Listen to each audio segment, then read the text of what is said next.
حضرت یوسف علیہ السلام آپ کی زندگی کا جو پہلا سبق ہے وہ یہ ہے کہ کئی مرحلے ان کی زندگی میں آئے جو بڑے صبر آزما تھے، لیکن انہوں نے صبر و حوصلے سے کام لیا۔ مثلا ان کے بھائیوں نے انہیں کنویں میں ڈال دیا، جب کنویں سے نکلے مصر میں پہنچے تو وہاں انہوں نے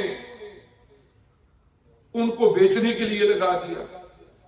اب ایک کم عمر بچہ جو اپنے گھر میں ایک اچھی زندگی گزار رہا ہو، اچانک اس کی زندگی کے اندر ایک ایسا ٹرن آئے کہ اسی کے بھائی وہ اٹھا کے کنویں میں پھینک دیتے ہیں، پھر وہاں سے نکلتے ہیں آگے جا کے فروخت کیے جانے والے مال کے طور پر، لیکن کہیں کسی روایت میں نہیں آتا آپ نے کوئی واویلا کیا، کوئی چیخو پکار کی، صبر کے ساتھ حوصلے کے ساتھ ان ساری چیزوں کو پرسکون ہو کر برداشت کرتے رہے۔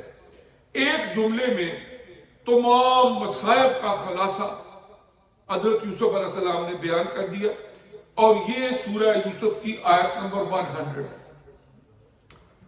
آپ نے کیا کہا؟ قرآن فرماتا ہے اس اللہ نے میرے اوپر احسان کیا کہ اس نے مجھے قید سے نکالا اور تم سب کو گھاؤں سے یہاں لایا، جبکہ شیطان کی طرف سے میرے اور میرے بھائیوں کے درمیان فساد ڈال دیا گیا تھا۔ کہ ان بھائیوں نے بھی جو کچھ کیا، فرمایا یہ شیطانی وسوسے ان کو آئے، انہوں نے مجھے کنویں میں پھینک دیا تھا۔ پھر اس کے بعد جب آپ خریدے جاتے ہیں عزیز مصر سے، تو پھر آپ کی خوبصورتی حسن کو دیکھ کے اس عزیز مصر کی بیوی آپ کو برائی کی طرف مائل کرنے کی کوشش کرتی ہے، آپ اس کی طرف مائل نہیں ہوتے، وہ الزام لگا دیتی ہے، نتیجتاً بغیر کسی جرم کے قید و بند کی صعوبتیں برداشت کرنی پڑتی ہیں، وہ بھی آپ نے بڑے حوصلے سے برداشت کی۔ اور یہ جو سورہ یوسف کی آیت نمبر 100 ہے، اس میں اسی بات کا ذکر ہے کہ جب قید سے باہر آئے پھر آپ نے اللہ کا شکر ادا کیا کہ اس اللہ نے میرے اوپر احسان کیا۔ دوسرا سبق، معاشرے کو پرسکون رکھنے کے لیے حسد سے پرہیز کریں۔ یعنی بہت سارے جو جھگڑے، فساد، خون خرابے معاشرے کے اندر ہوتے ہیں، ان کا ایک بڑا سبب یہ ہوتا ہے کہ لوگ حسد میں آ کے دوسروں کو نقصان پہنچا دیتے ہیں۔ خصوصی طور پر فیملیز کے اندر یہ زیادہ ہوتا ہے، خاندانوں کے اندر یہ زیادہ ہوتا ہے۔ اگر کسی کے پاس کوئی بھی خوبی ہے، اس کے پاس علم ہے، اس کے پاس کوئی عہدہ ہے، اس کے پاس مال ہے، اب دوسرے لوگ جب یہ دیکھتے ہیں کہ یہ ہمارے پاس کیوں نہیں، حسد کا شکار ہو جاتے ہیں۔ حضور علیہ السلام نے فرمایا کہ حسد نیکیوں کو اس طرح کھا جاتا ہے جیسے آگ خشک لکڑیوں کو کھا جاتا ہے۔ اس طرح حسد جو ہے آدمی کی نیکیوں کو برباد کر دیتا ہے۔ اور ایک مزے کی بات یہ ہے کہ جب ابھی زمین کے اوپر حضرت آدم علیہ السلام کی حبوط بھی نہیں ہوا تھا، آپ کا نزول بھی نہیں ہوا تھا، آسمانوں پر بھی سب سے پہلا فتنہ جو پیدا ہوا اس کی بنیاد حسد تھی، اور زمین کے اوپر سب سے پہلا جھگڑا، سب سے پہلا فساد جو برپا ہوا اس کی بنیاد بھی حسد تھی۔ مثلا شیطان نے حضرت آدم علیہ السلام سے حسد کیا کہ اللہ نے ان کو اتنے رتبے کیوں عطا فرما دی کہ سارے اولو العزم فرشتے بھی ان کے سامنے سجدہ تعظیمی کریں۔ ابا واستکبر وکان من الکافرین، اس نے انکار کر دیا، تکبر کیا اور پھر کافروں میں سے ہو گیا۔ یہ آسمانوں کے اوپر ایک پہلا فطرہ جو بپا ہوا، اس کی بنیاد بھی شیطان کو آدم علیہ السلام سے حسد تھا۔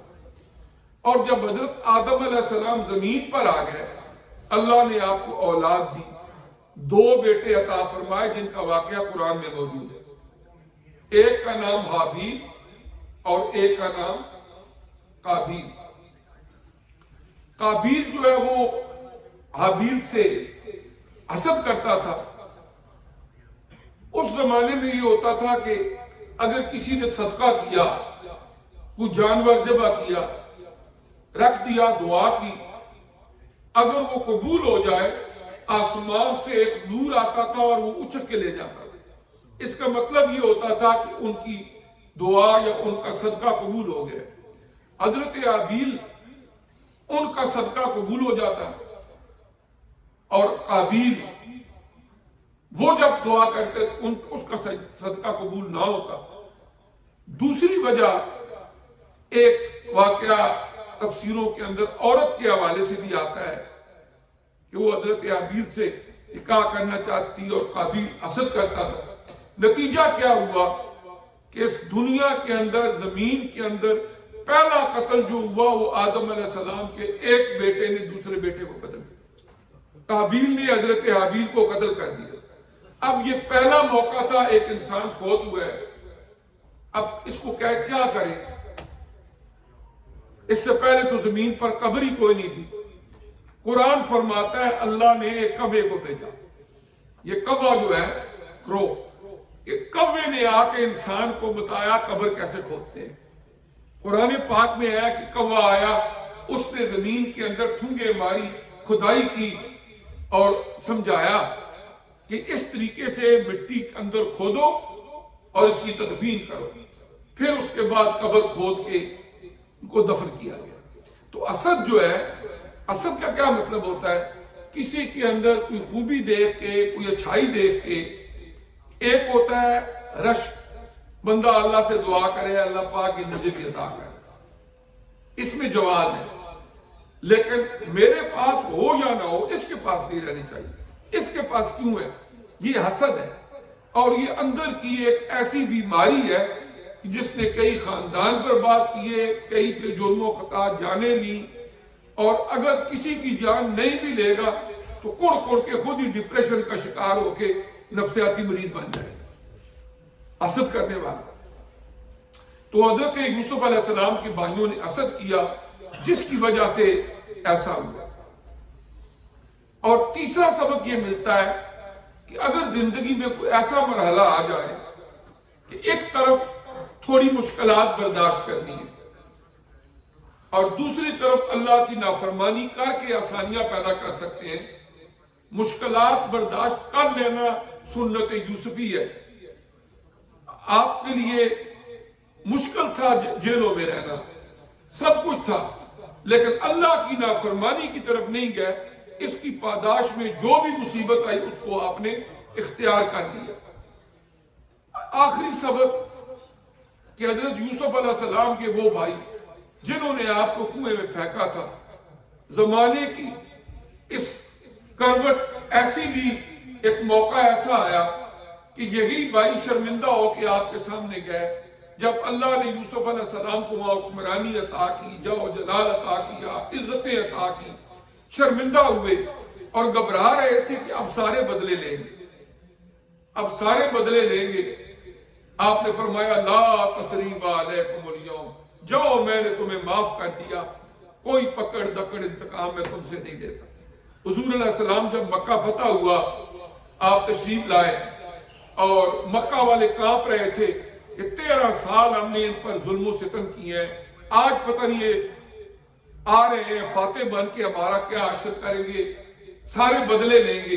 وہاں حضور علیہ السلام نے فرمایا میرے بھائی حضرت یوسف نے جو اعلان سرزمین مصر میں کیا تھا وہی اعلان آج میں مکہ میں کر رہا ہوں۔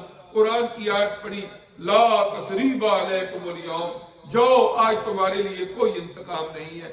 اگر کوئی کمی، کوتاہی بحثیت انسان کی سے ہو جائے، اس کو احساس پیدا ہو جائے، تو سورہ یوسف کا ایک سبق یہ ہے کہ معاف کر دو، اللہ کے لیے معاف کر دو۔ زیادہ ضد بازی اور معاملے کو آگے بڑھانا یہ اچھا نہیں ہے۔